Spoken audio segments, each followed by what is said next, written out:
Hello everyone and welcome to... Hold on, isn't this basically stealing someone else's content idea? Whatever.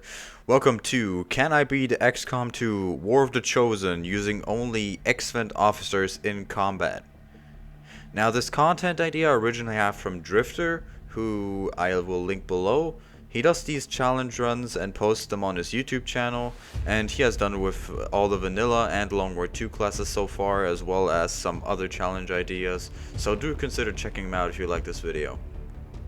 Now for the challenge and the rules, we're playing on Commander difficulty, we're doing Honest Man, which means we're only reloading in the events of misclicks or glitches, and the most important rule of them all, we can only use EXVENT Officers in combat. Now, EXVENT Officers have a rifle as a primary and a flare grenade as a secondary. And the interesting thing about said flare grenade, it calls in a reinforcement. You have to wait one turn and then an EXVENT trooper will be dropped in where you threw the grenade. Now, I will say these guys are fair game to use as long as it's the ones that get called in by the officers themselves. Otherwise, the flare grenade would be useless, and it's the officer's secondary weapon after all, so I'd say their use is justified. Now that that's done, we can start the run. Now for Gatecrasher, nothing too crazy happens. We kick things off with a 4 damage roll on the first trooper, getting a kill, and we mark the other two to give us a 10% aim buff. Bob takes down the second trooper, but we fail to kill the third one. Now the trooper hits Sector for 3 damage, and then our reinforcement Top Hat called in one turn before arrives.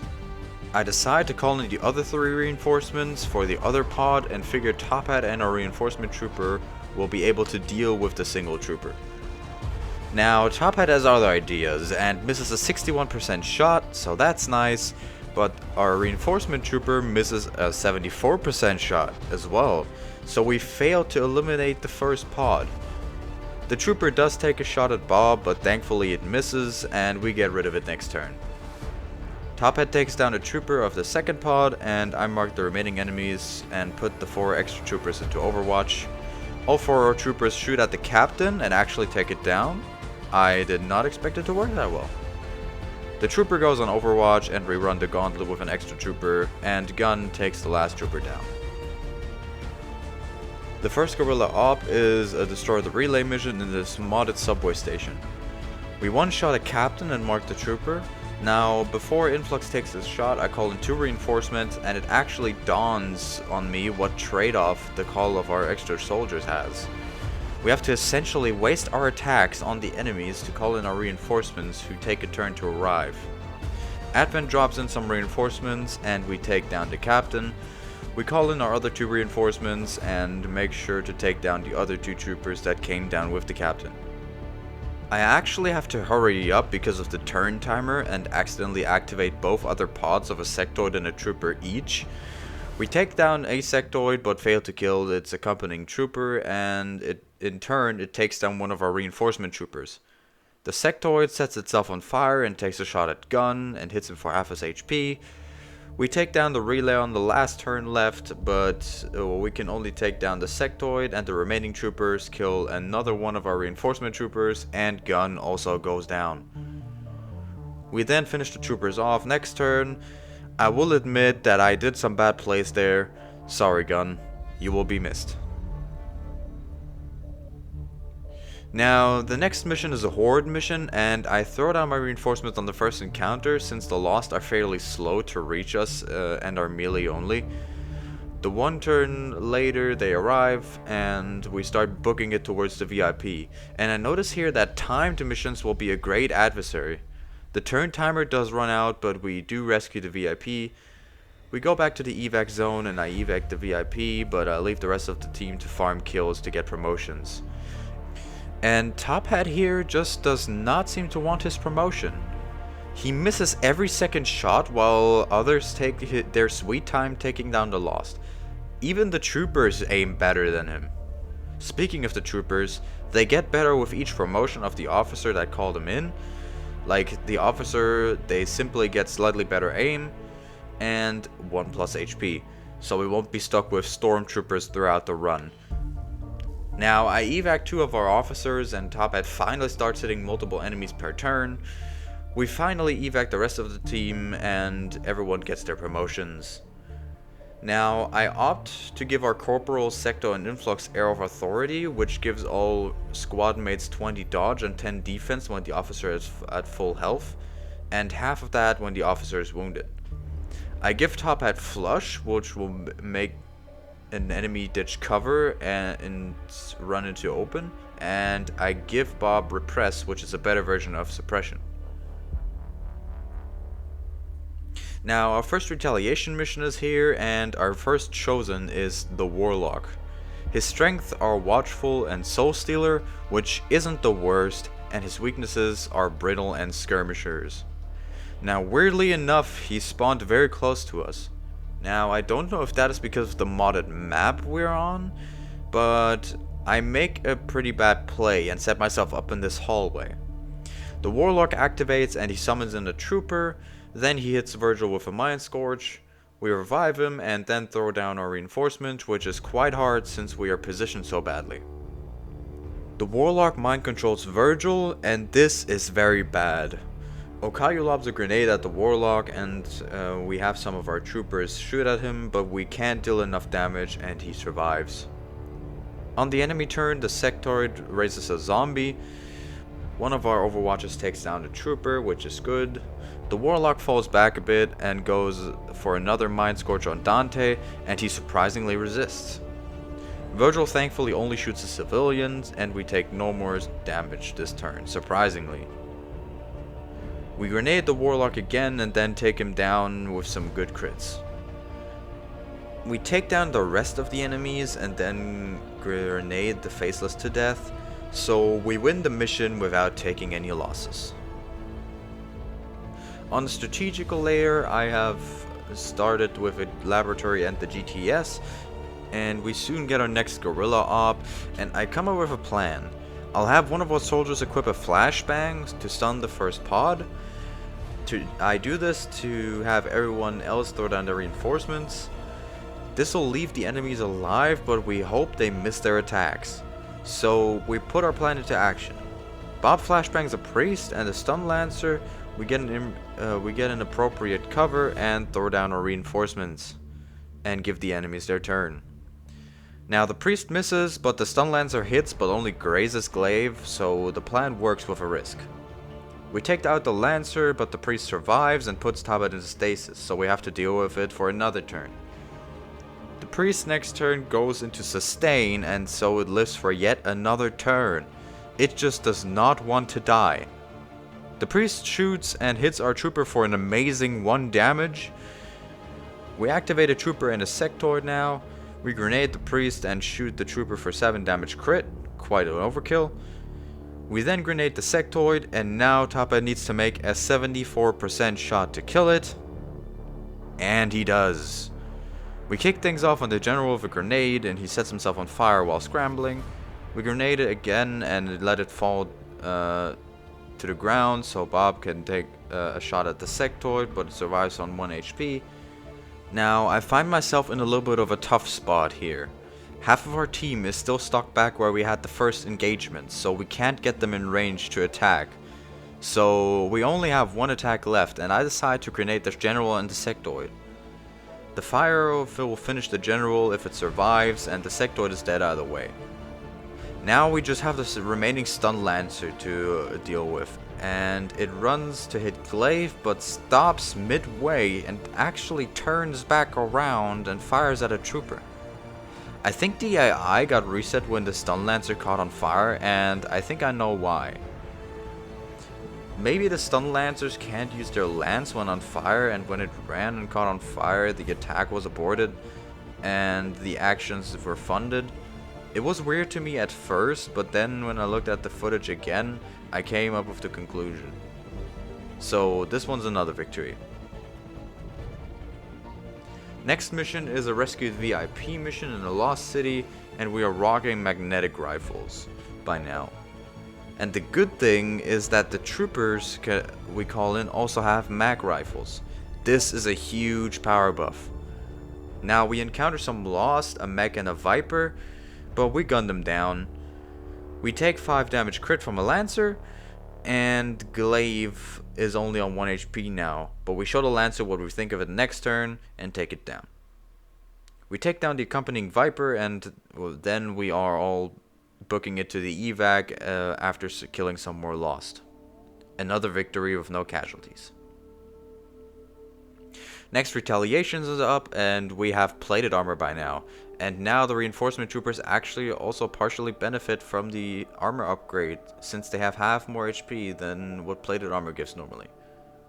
3 resistance members get taken down, and here Bob's new ability shows, Watchtower. This ability allows him to shoot at any enemy that attacks an allied unit, and as far as I know, he can do this infinitely as long as he has ammo remaining. Next turn, reinforcements arrive, and we destroy the Muton and the Viper and the 2 troopers. The second bit is nothing too interesting, so I'll just save us the time. Now, the Warlock does get smarter now, but it doesn't make me worry as of right now. We get a promotion for Bob from a covert op, and he's really pulling ahead of us. I give him Combat Assessment, which is a better version of Mark Target. This basically marks all the enemies within sight of the officer, and he's our first captain now, so that's also very good. I actually just now buy the squad size 1 upgrade, even though I could have had it so early on already. I guess the fact how well we are facing and handling our missions, I just forgot to get it. I also get Brothers in Arms, which allows us to try and subdue enemy advent units and capture them to either convert them to the EXVENT program or interrogate them for intel. Now we set up for the next guerrilla op and take position on this rooftop, and I have a little bit of a bummer here. We are in line of sight of 2 pods that we could activate if we were to break concealment now, but I do eventually decide that I will. We are fielding 6 soldiers now, so I figure our reinforcement drop, we should be fine. Now the Viper here is on top of an explosive tank, and that means it will take explosive damage and fall damage from this. Wait, what? The Viper did not take fall damage. Huh. But it fell down. Alright game, I guess your jank has for once actually slipped my eye during gameplay. Now that I see the footage again, the Viper should have died and I could have noticed earlier, but I didn't. We hit the Lancer for 6 damage and flashbang a trooper, a sectoid and the Viper. I marked the trooper that I didn't get to disorient, and influx misses a 77% shot, so that is nice. I then opt to throw down our Mimic Beacon to keep the enemies from attacking us, and more importantly, the trooper from grenading us. The plan works well, but the sectoid here hits Top Hat through disorientation. Now this doesn't annoy me that much, because it was merely 2 damage, but it ignored the Mimic Beacon. Enemies are not supposed to do that. When the Mimic Beacon is down, they should always target it. Now, I don't know if that was a line of sight issue or just the game throwing garbage at me, but at least the plan works out otherwise and the trooper shoots at the Mimic Beacon. The Stun Lancer also hits Top Hat for 3 more damage, but it's not that bad yet. We let a reinforcement trooper run in to subdue the Stun Lancer, which he does, and it honestly looks kinda funny. Imagine fighting and you go out because someone comes running up to you and punching you in the face. I grenade the trooper, and check this out. Secto can't throw the grenade at both troopers from his angle. This isn't a big problem, however, since we can just quickly reposition to make it work again. It is crazy how much jank this game is throwing at me this mission though. We take down the Viper and the sectoid as well, and now the trooper throws his grenade at the bottom of the staircase and sends Influx and Dante falling down from the roof and taking fall damage. This mission is truly cursed. The turret also hits Glaive, but only glazes him, so he's fine, but the jank is really starting to piss me off here. And Okayu actually falls down upon our turn and takes 4 fall damage, and on top of that he also gets set on fire. This game is really throwing everything at me this mission, isn't it? Our reinforcement trooper does what I want to do to that magic grenade trooper and punches him in the face, knocking him unconscious. That felt really good. We take down the turret and a pod of 3 sectoids activates. Now, since the turn timer is close to running out, I decide to ignore them and send Glaive to hack the objective. This will at least give us some time to deal with the last enemies and drop some pressure off of me.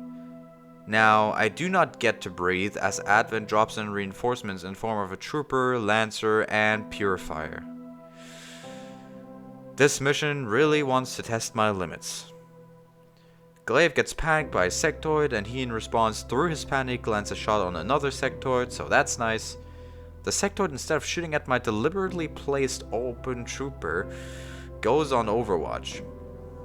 The last sectoid does take the bait and shoots at the trooper and grazes him for only 1 damage. But it's interesting how Advent often just seems to ignore our reinforcement troopers. It's as if they don't take them seriously. We flush a full HP sectoid next turn and kill it. We blow up the purifier, or rather it blows up upon death. We kill the already damaged sectoid and grenade the trooper so we can knock it out next turn. We actually crit the lancer to death, which is good. And the last sectoid survives, but it foolishly goes on overwatch, which we remove of our own trooper, and we just take the win on this mission. And I think I've actually kidnapped 3 enemy units this mission, and since I don't really need them in our ranks, I can just interrogate them for intel, so that's a nice bonus reward for us, given all the jank we faced in this mission.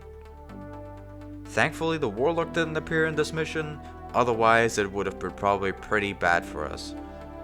I also have a resistance order active that increases all our turn timers by 2 turns, so that also helped us alleviate some stress. Crisis averted, let's move on. Next supply raid isn't anything interesting really. We encounter our first shield bearer and Spectre. Next mission is a council mission. We have to free a VIP from the truck. We set up on this rooftop and do our flashbang tactic again, but this doesn't go so perfectly well to plan since I missed a sectoid out of our visual range, so that isn't optional. I decide to go through with our usual plan however, since I hope that the sectoid goes for a mind spin. Now the Warlock shows up this time, and I hope our encounter goes better than last time. He has picked up Beastmaster as a new ability, so that may become a problem. Back to current. The sectoid does indeed do a mind spin and lands a mind control, but that is actually good, since it will mean it will do no further damage this turn. The other sectoid and the muton both miss. Next turn the sectoid and the muton go down, but I refrain from shooting at the last sectoid since it has inconveniently taken up cover behind the truck the VIP is in, and I'm scared that it will hit the truck and cause it to catch on fire. So I instead decide to put everyone on overwatch, which I actually regret right away, since the overwatchers can also miss and hit the truck. So now it's up to chance. Thankfully all overwatchers miss the truck, and while one of them does actually hit it, it doesn't catch on fire. The sectoid hits the general with a mind control, and the Warlock summons in some spectrals, which we dispatch back to the hell he summoned them from easily. And I actually get a glimpse of another pod below sitting next to a gas pump and a car. So I throw a grenade and eliminate both of them so that they cannot even engage us. Now that was cool, I'm not gonna lie. The sectoid we kill next round, and we start inching forwards a bit. I don't want to engage the Warlock when we are not ready, and I actually move up and find him on our turn. Though most of our team is out of range, and this is bad. So we just move everyone up a bit, but then I get an idea. The Warlock is still in cover. While he is flanked, I can still flush him and make him come towards us. So I do that, and the Warlock goes to present himself on top of the VIP truck. Now it's open fire for everyone. We land some good hits, but also miss a few. So it's down to a singular trooper to finish the Warlock off, and he misses. I don't even know what I expected at this point.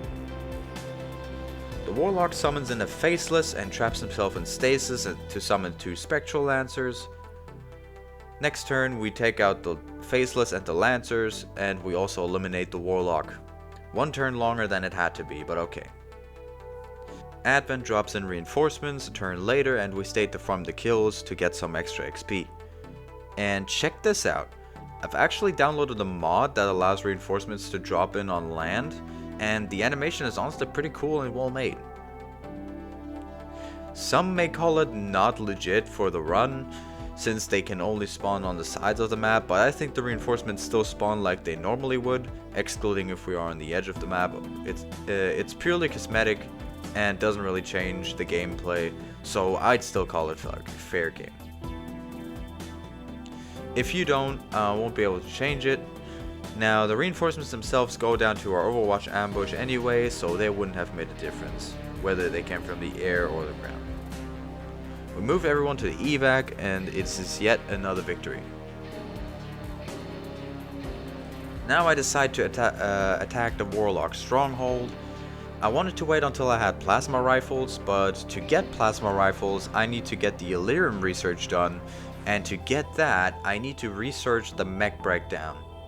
And all the missions that had mech so far were only missions where I can't pick up mech wrecks. So I'm fielding mag rifles for much longer than I needed to. So let's assault the Warlock stronghold. His rifle will give us a considerable power boost as long as we are still fielding mag weapons. Now we head into the stronghold and encounter our first What? Senator Armstrong from Metal Gear Rising? Yeah. He's a Berserker reskin, and I thought it would be pretty entertaining to have him fighting us. He has even the Senator Armstrong voice pack. Now I feel oddly out of position here, and I actually decide to hide behind the door again. I don't have any good flanking positions to move to, and if I get too close to Armstrong, he might deal some serious damage to our troops. And I want to mention that Bob here has actually reached Colonel rank, and one of the abilities on Major rank is actually a huge buff to our reinforcement call. It will no longer cost an action, the reinforcement will drop in immediately after being called, and it can be used outside of battle now. That is actually huge. We can basically throw our reinforcements in whenever we need them, and actually get huge damage on the enemies immediately. Now, on the enemy turn, things don't go so smoothly. We do take out a Senator Armstrong with our Overwatches, but the fact we can Overwatch them means that they can see us too. Secto takes a hit, but only it grazes, so that's a relief. However, Influx takes a 5 damage hit, so that's obviously bad.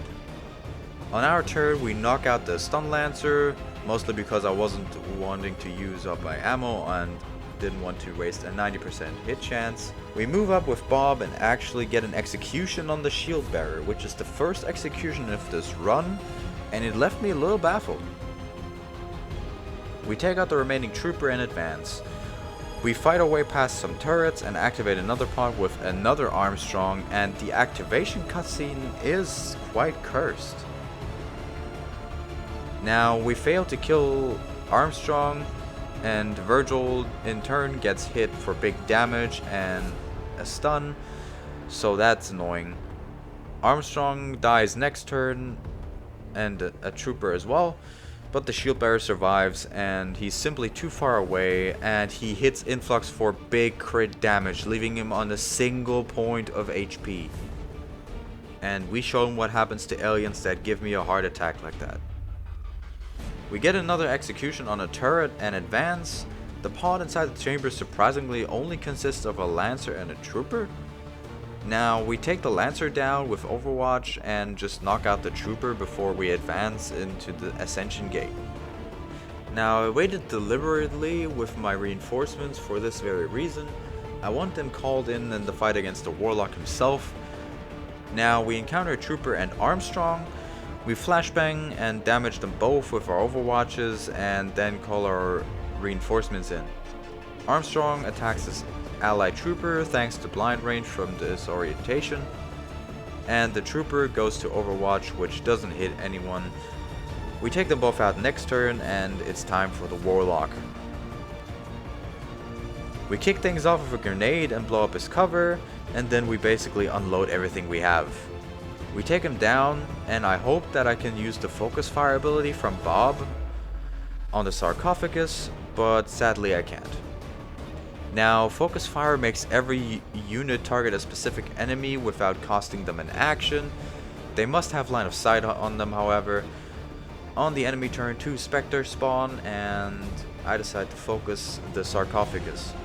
I figure if we kill only one of the specters, we won't take damage since they basically never shoot at their first attack. We still can't take down the sarcophagus this turn because it simply has too much health and our mag weapons just don't deal enough damage. So 2 more specters get summoned in, and my suspicion stands correct as the specter goes for Shadowbound. Next turn we destroy the sarcophagus and take down 2 specters.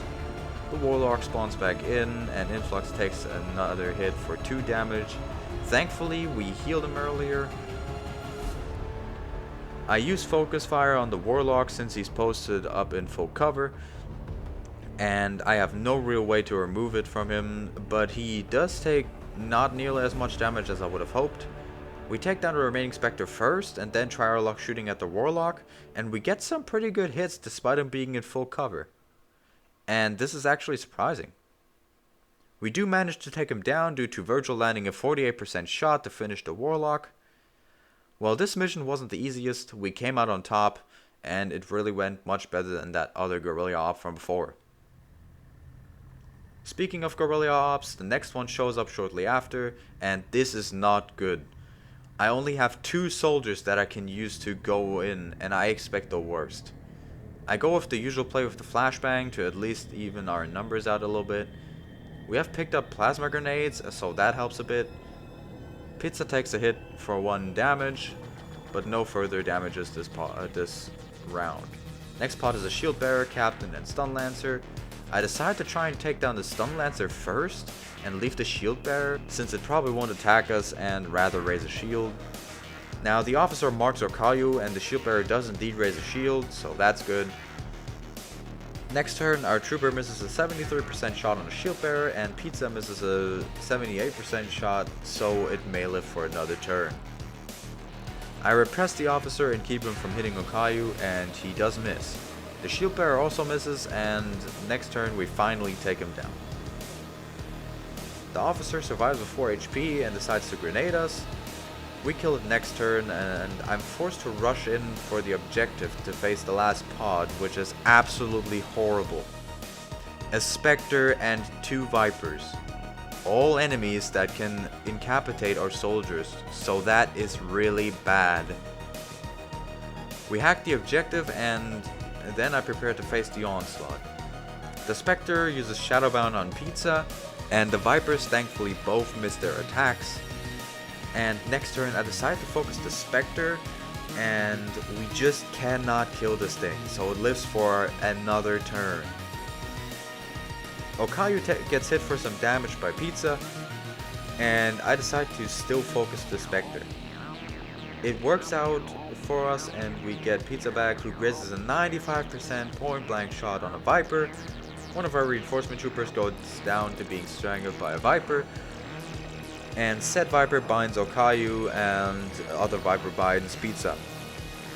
Now it's up to our poisoned trooper to make a 44% shot on the Viper, otherwise it may be a squad wipe. He misses, but somehow we get another chance, and this time he hits and we actually take them down before we lose anyone else. This was really close, but we won either way, and that is actually showing how well our officers can hold up. Let's hope this doesn't happen again. I have been leaving out the strategical layer a bit, so I'll tell the situation on it right now. We are doing well on research, but we are very short on supplies, but the black market is our #1 resupplier at this point in time. This is because we have a lot of intel interrogating all the Advent captives we've picked up from the field. The Avatar project is quite full, and it is giving me quite of a scare. We just haven't gotten lucky in getting any covert op to reduce the avatar progress, and that could very well become a problem. Now the next retaliation strike pops up, and this time we use the Warlock's rifle, and this thing is a refreshing power spike to our damage. We do our usual tactic. Dante takes a hit from Armstrong. Seriously, how many times have the aliens cloned this guy? The Heavy Lancer also comes up to miss at a point blank shot from disorientation. Secto, who's using the Warlock's rifle, one-shots the Heavy Lancer with the Watchtower. That is satisfying. We can take care of the remaining enemies next turn and move on. We encounter another pod of another Armstrong, Shield Bearer, and Trooper. The activation was bad and an error on my part, but thankfully we take no damage on the enemy turn and then take all the enemies out next turn. A priest and a trooper patrol into us, but let's be real here, they go down easily. I even decide to knock them both out to kidnap them so I can interrogate them for intel later. From here, the rest of the enemies are pretty easy to deal with, and I take them all out without taking any more injuries or losses. And I want you to remember Kawakaze here. I think she hasn't missed a single shot during this campaign yet, correct me if I'm wrong, and she was an absolute menace this mission. And I want to include the mission photo here, mainly because it looks cool. Since the avatar progress is so full, I decide to sabotage a facility. I have been avoiding the alien rulers for as long as I can, so I may as well try my luck on these facilities. So we set off, and the game is deploying Archons by this stage, and this is not good. I do the usual flashbang and call my reinforcements, but the assassin decides to drop in. We've entered her territory since we've unlocked this mission through a facility lead, so I didn't know which chosen would appear here if one appeared. But since she is here, this means there won't be an alien ruler, so this is very good. I want to avoid the rulers as long as possible, since the special armor we get from the autopsies cannot be equipped by our officers. Now the assassin's strengths are general, kinetic plating, and shadow step, and her weaknesses are shell-shocked and Templars. Our reinforcements drop in, and we spot a turret on top of a roof, but we just grenade it and get rid of it easily. We then dispatch the rest of the pod to the afterlife and prepare for the assassin. I'm a little uneasy because of the assassin's kinetic plating, and the terrain here could make it really difficult for us to hit her with basically anything once she gets the drop on us, so I don't want that to happen. I decide to try my luck with a battle scanner and try to locate the assassin, and my luck shines through. We kick things off with a grenade to destroy her cover, and then it's open season for the rest. And we actually managed to take the assassin down before she even gets to do anything. So I'm pretty pleased with this outcome. We continue our way into the facility and encounter another pod of 2 troopers and a purifier, but even with our pretty bad positioning, they aren't a big threat to us. I guess the number of shots we take in one round does make a big difference even if half of them miss. We plant the X4 and I call the evac, but I don't want to leave just yet. I want to farm some XP for promotions, since I want all my soldiers to have at least major level very soon. The reinforcement buff is a must if I want to keep up with the increasing health pools and the enemies we have. The first set of reinforcements drop in, and would you look at that? It's a captain, a mech, and a heavy mech. If only this were a guerrilla op. We take them down, and this picture looks very funny here. The mech alone versus this wall of soldiers. If I was him, I'd just accept my fate at this point. The next reinforcement pod is a captain, a mech, and a trooper, and they go down just as easily. No more reinforcements drop in later, so I decide that we are going to leave as well. This facility did only reduce one avatar project, but it's better than nothing. I've actually just now started building the training center, and we're also actually holding up on the strategical layer very well, so that is really good for us. And check out this guerrilla op. I decided to try and stop the Collector's Dark event, but due to the low profile sitrep, I can't actually deploy any soldiers on this mission. So yeah, the other one it is. This is a neutralize the field commander mission, and seemingly half of the mission footage is missing.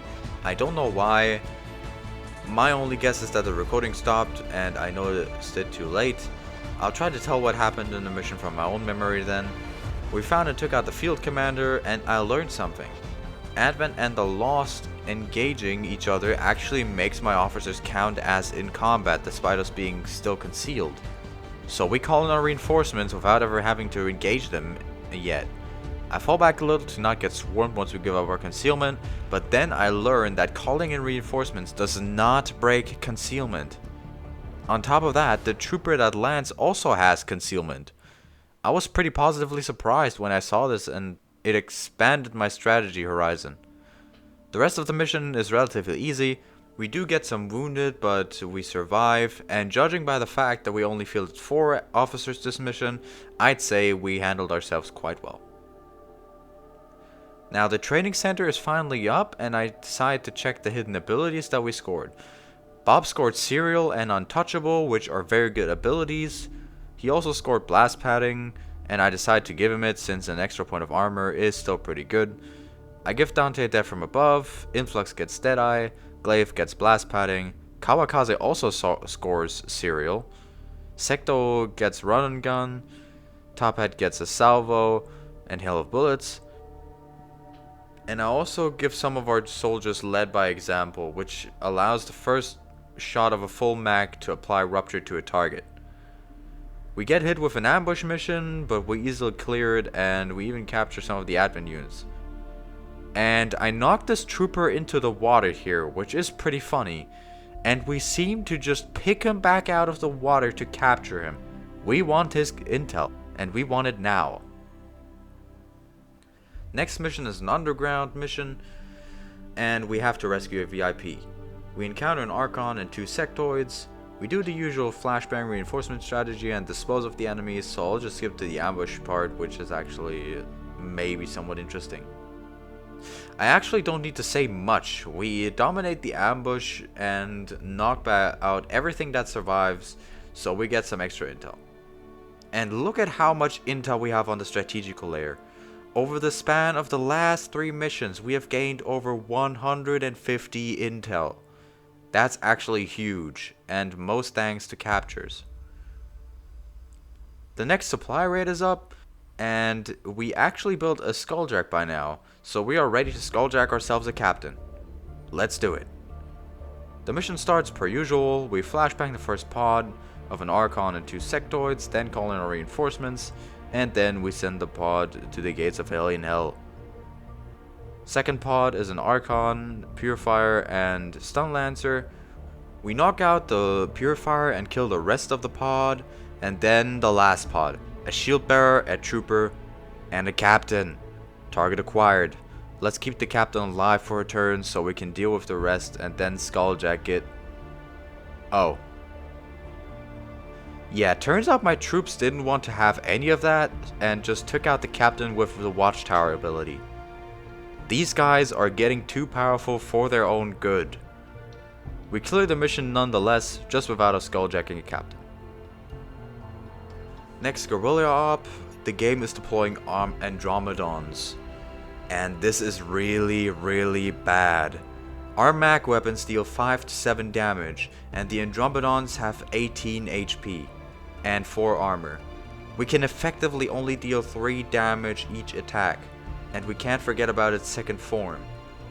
If we don't have any reliable way of shredding its armor, which we thankfully do, since Pizza has picked up the hidden ability at Shred, but he's the only one, so that still only makes our life slightly easier. We reduce the Andromedon to second form, and Dante represses the last trooper. The trooper grenades us for explosion and fall damage. The Andromedon shell actually comes up to the roof rather than staying down to deal with the soldiers its trooper buddy just bombed down. Virgil's left on just 3 HP, and this is only the first pod, so this is not going well. We did call in some reinforcements last round, so they arrive now. We take down the Andromedon shell and grenade the Purifier before Dante charges in and subdues it. The last trooper goes down to Pizza's watchtower, and we finally eliminated the first pod. But we don't get the breather as the Captain, Shield Bearer, and Lancer patrol into us. Maybe we can skulljack the Captain this time? Who knows? And yes, we can. Awesome. The Codex actually spawns in on the other side of the truck, so it doesn't activate yet. This gives us a full turn to deal with the remaining enemies before we actually get to engage it. So here it comes, and... well, that was anticlimactic. We hack the objective, and this somehow reveals another pod. I don't know how, I don't know why, so I just have to deal with it, I guess. Advent also calls in some reinforcements, and I also throw down my remaining reinforcement. That's right. I could not yet deploy all my reinforcements, and that's actually a first in this run. I actually hope that the mech spawns in that reinforcement, as we direly need to get some better weapons and give us that very much needed damage boost. Not to mention it will give us access to powered armor research as well. And would you look at that, my saving grace is running behind the reinforcement tank. Finally, let's take out this hunk of junk and get back to the Avengers so we can finally get the Elerium research on the way. The Archon goes for Blazing Pinions and the Viper goes for Bind on Pizza. We take out all the remaining enemies next turn and win the mission. And now we can finally get Elerium research and plasma weapons. This is really good. I'm lucky to get Rust research on Elerium, so that is very good. We have a council mission next where we have to knock out a VIP, and I take position on this rooftop. The usual flashbang tactic comes to play on the... well, this is the second pod. We kinda just snuck past the first one. The priest goes down on the enemy turn to our watchtowers, but another pod of an Andromedon and 2 mutons activate. I saw this pod earlier and decided to park myself cleverly out of sight to not activate them in our first engagement. And here I see something. I have never seen this before. The enemy VIP actually moves. I never saw them do that before. We grenade the car, the Purifier and Trooper are taking cover behind, and the combined damage of the grenade, the car exploding, and the Purifier blowing up upon death also takes down the Trooper. Tophead hits the Muton with a Boltcaster and actually scores a stun. It's not like we need it, but it's nice nonetheless. We flush the Andromedon and then fire with everything I have to reduce it to second form. We take down the Muton and the shell is too far away to actually harm us, so we take it down next turn. We knock out the VIP and deal with the reinforcements Advent called in, and here's... the footage should justify my claim. The reinforcements still drop near you like they would.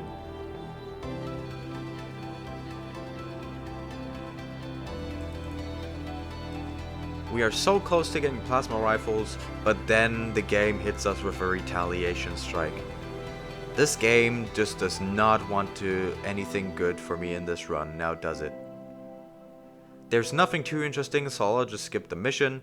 I finish a covert op that gives bond training between Secto and Kawakaze, and then I go on the sabotage covert op. Yes, we finally scored one. We can also finally get plasma rifles, and out of sheer happiness, I accidentally unplug my headphones. Next guerrilla op is a field commander mission, and we are limited on positioning here. I have a line of sight on the field commander and the Purifier, but I do know that to the left, basically right next to us, is a pod of a mech and a stun lancer, and a little bit further up we have a pod of an Archon and a Codex, so I throw down my only free reinforcement where I cannot get flanked by the mech or the lancer should they come back around. Now, I eventually engage when every other pod is gone, and we start things off with 15 damage crit from Kawakaze. This is satisfying damage for sure. Bob finishes both the General and the Purifier with cereal, then both pods I mentioned before patrol into us next turn. It's as if they heard our gunfire and came to rescue their General. Sadly, they are too late and join their companions in the afterlife. After we take down the mech, Archon and the Stun Lancer, the Codex flees and another pod follows up. A Codex, a Trooper, and a Purifier. We flush the Purifier and funnily enough blow it up and actually also take out the wall that blocked line of sight between me and the Codex that fled before. We take it down and then we also take down the Trooper due to poison, so that's also a win. Another ambush mission happens, but I'll skip it. We built the Shadow Chamber and we get a council mission and we have an enemy unknown here. Now, I know that's a sectopod and I'm terrified inside. I can only bring 4 healthy soldiers here, so we only have effectively 8 troops to fight the sectopod with. So this is going to be tough. We set out and engage a Codex, Shield Bearer, and Mech. We take the Codex down in one hit, but because the enemies don't have line of sight on us after that, they actually do not activate. I have to move up to them so they activate.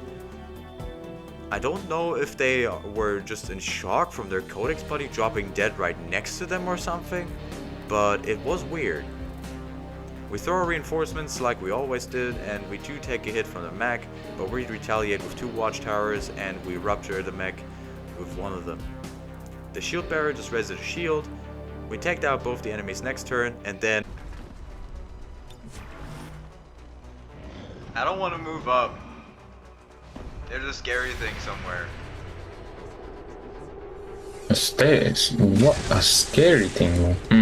There's a scary thing somewhere, I don't know where. There it is! I just saw that.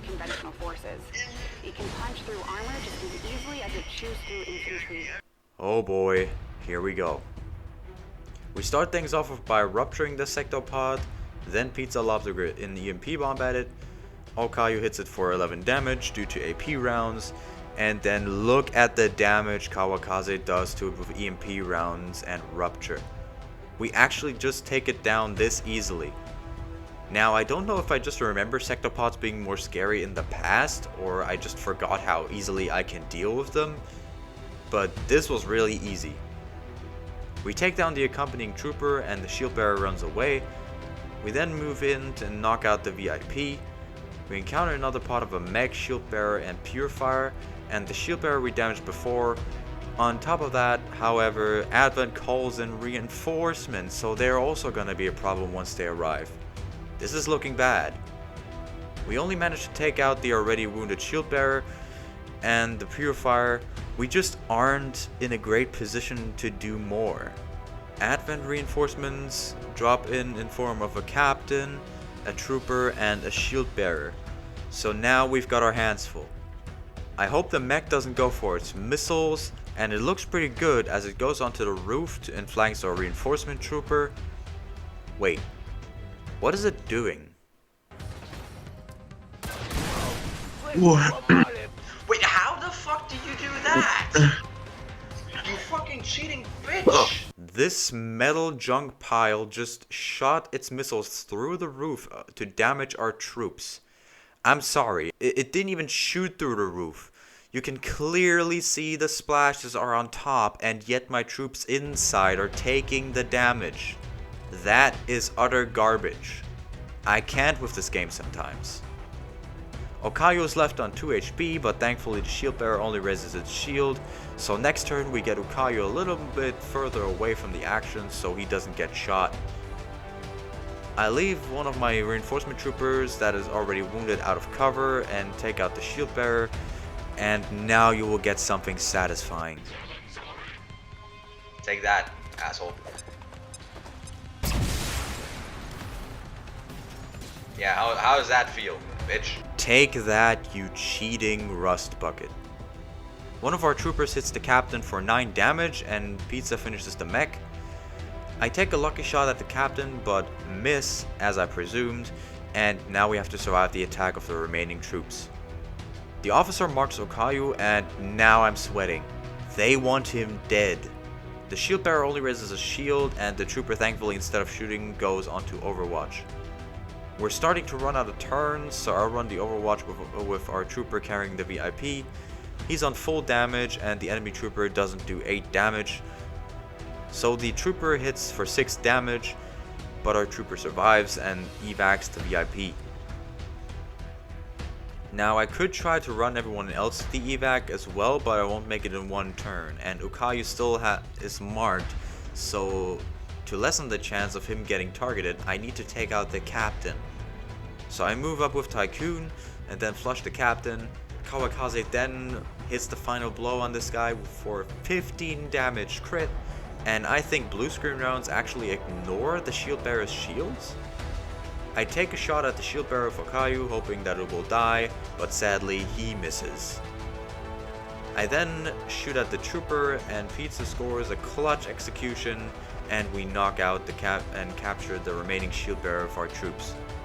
We evac with only 1 turn left on the clock, and this was really close. We nearly lost soldiers due to the turn timer running out, and we almost suffered a casualty, and not even from the enemy I was originally expecting to be the worst on this mission. But it's a victory nonetheless. Now we do get powered armor by this stage, and we're looking pretty solid on the strategical layer as well. Now I was contemplating if I was going to include the assassin's stronghold because my recording ended when we engaged her, and it wasn't until after the fight I properly realized, so I decided to only include the end so you have proof that the honorable warrior has been beaten by us.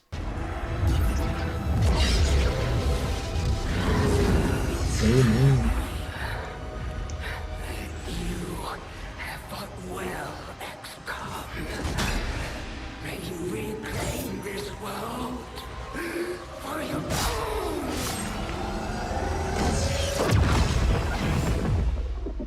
Damn. The next guerrilla op is up, and I will give you a few seconds to decide what will happen when I move up here.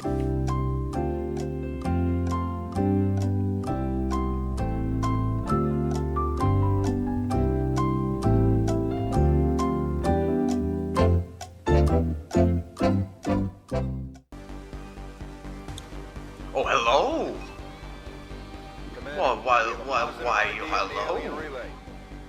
You guys were hidden. Yeah, there was enemies behind the truck sitting perfectly in the blind spot. I was not exactly feeling like in good position here. We do, however, take them down without it taking any more damage. We encounter our first gatekeeper, and because I activated it a little bit badly, I decided to place a trooper in front of the gatekeeper. My hope is that it will attack him with its melee attack instead of doing its AoE gateway attack, but it just ignores him and goes for the gateway anyway. But funnily enough, it actually doesn't target our squad directly, and only Tycoon gets hit by the attack, and so does a random civilian. We take the Pokeball ripoff out on the next turn with Bob's focus fire ability, and did I mention there was 2 sectoids with the gatekeeper? Yeah, they also died. Now I know all the veterans are already raging at me demanding the black site, and here it is. I usually do these missions a little later in the campaigns, mainly after taking out the Chosen controlling the region, but here I guess I just forgot. But we are here now, and to be honest, it's a cakewalk. We're fielding mostly majors and above now, so we benefit a lot from the reinforcement buff. And I'll just put it on 2x speed so you can watch for yourself. So enjoy this little supercut, whatever.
We actually find the hunter soon, and he is not a big threat on the supply raid. He glitches one of my units into his aircraft wing so he can't move. But just look at this.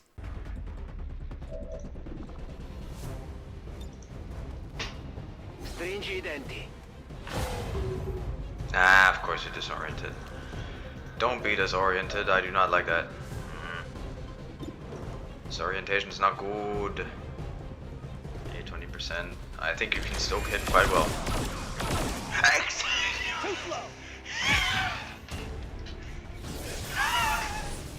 You got the jump on me this time. But now that I know you're serious, I'll make sure to give it. Yeah, he just got executed from full health by a disoriented XCOM soldier he dazed one turn earlier. If I was him, I'd be fuming. We soon take a stronghold, and the first chamber is not a problem. You're not supposed to be here. You were never meant to figure out our little trick. Full of surprises, aren't you? Soon to be full of holes. And the hunter himself is also just a joke. We take him out with a focus fire and then bombard the sarcophagus with all the plasma we got, and he returns with 25% HP, and he goes down easily. We are owning the campaign at this point. Have to admit, didn't see this one coming. So, this is what it feels like to be afraid. Not my style.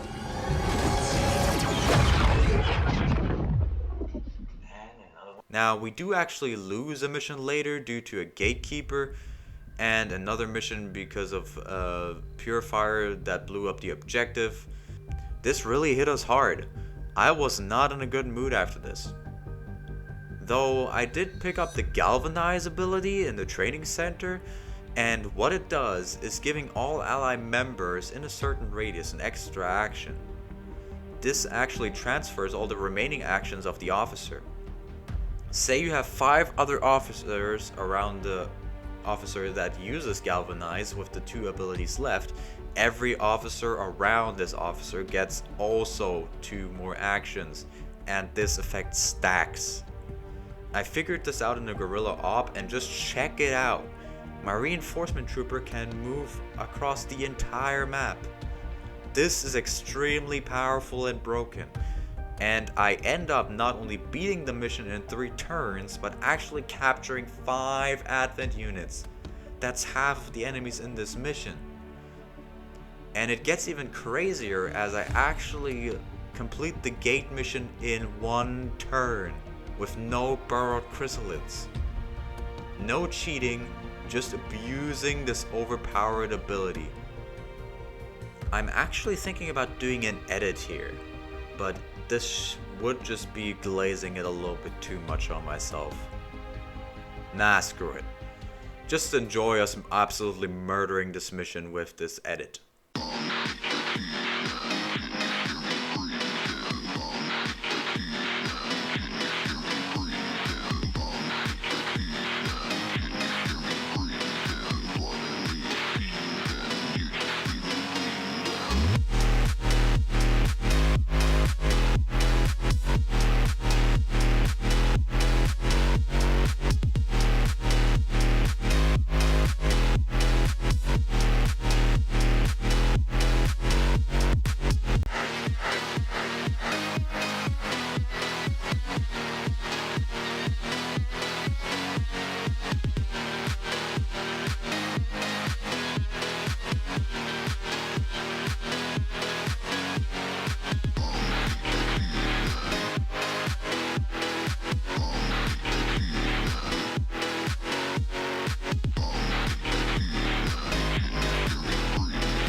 I actually hit the Forge pretty much right after, but I decide the strat is a little too OP and I will refrain from using it a bit. On the Forge, nothing really is an issue, but I want you to know something. Remember Top Hat? Yeah, the guy that kept missing at the start of the game? Well, Influx took that position now as he misses the easiest of shots. Top Hat passed the curse on to him. We, however, through a miracle, complete the mission almost flawlessly. I think it's time to hit the tower and wrap this one up. So, we're here, and my plan? Good you ask.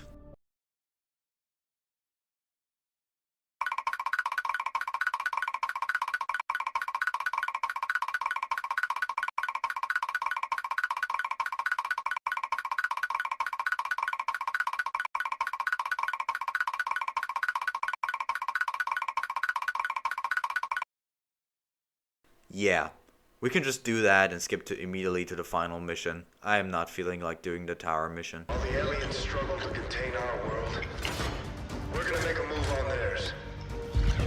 It won't be easy. But you're used to that. You did what was needed. Never gave up the fight. You are XCOM. And you're gonna end this. Humanity is counting on us, people. Good luck, Commander. Alright, the last mission is here.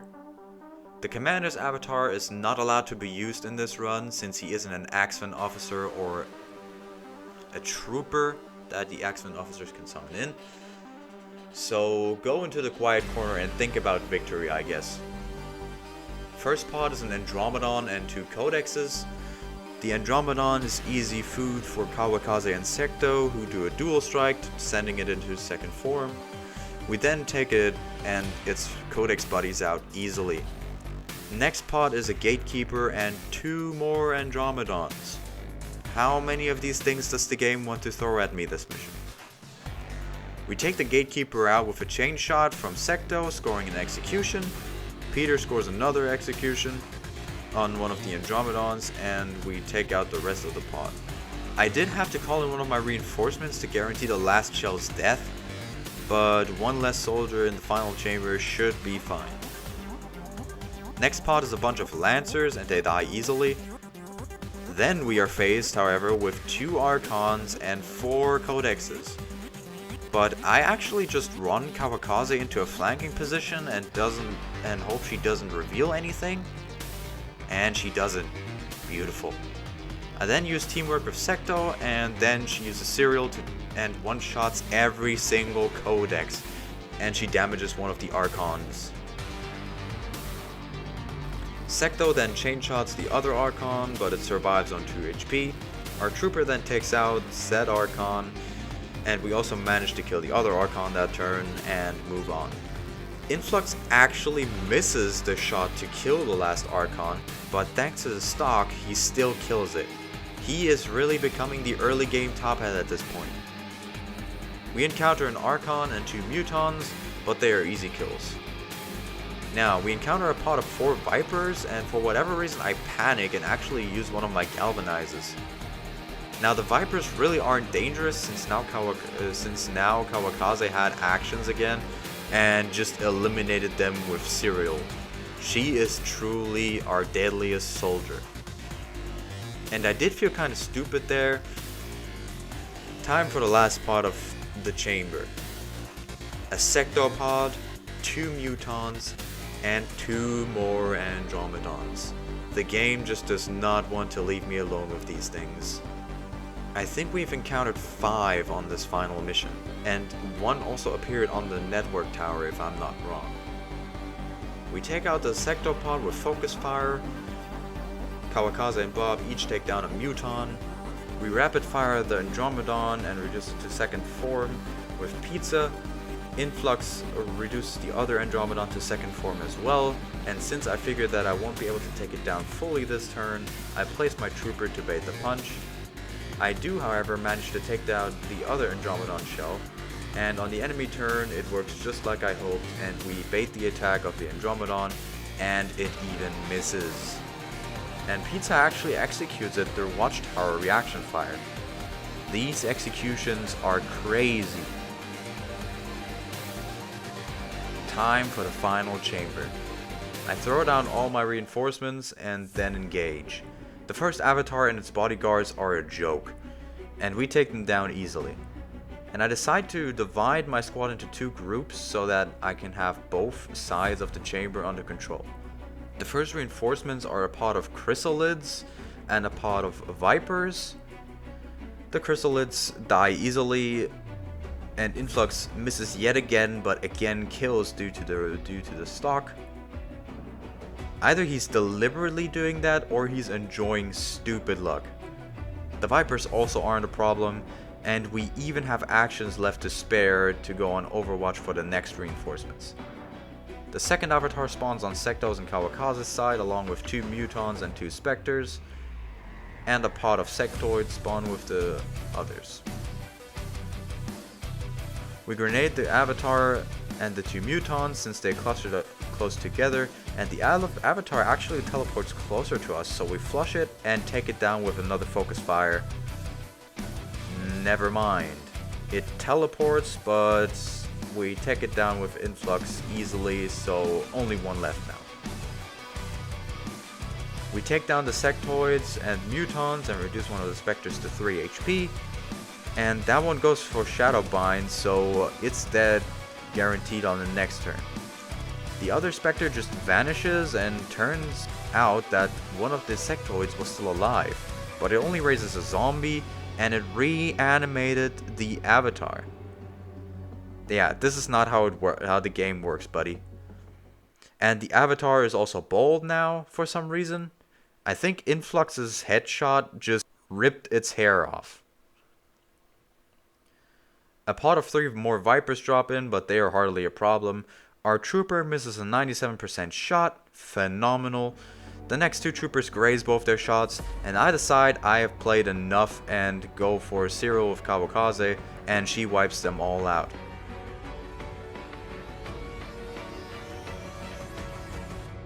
Take some notes, reinforcement troopers. Toppa takes down the Sectoid, and I accidentally put the commander's avatar on Overwatch. This is fine as long as he doesn't shoot at any enemy.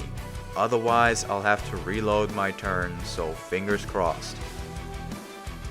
The last avatar spawns, accompanied by 2 Mutons and 2 Armstrongs, and I was really worried I wasn't going to encounter Armstrong on this final mission. So I'm glad you're here, buddy. A pod of Faceless spawns as well, but I do intend to end this run this turn, so let's do it. We run in with Pizza for a rapid fire, and the avatar teleports to a pretty bad position for us. And I have to think for a bit here. But then I remember Influx has a stock, and Bob can actually still use Galvanize. So I do that and send Influx running in as close into line of sight as I can.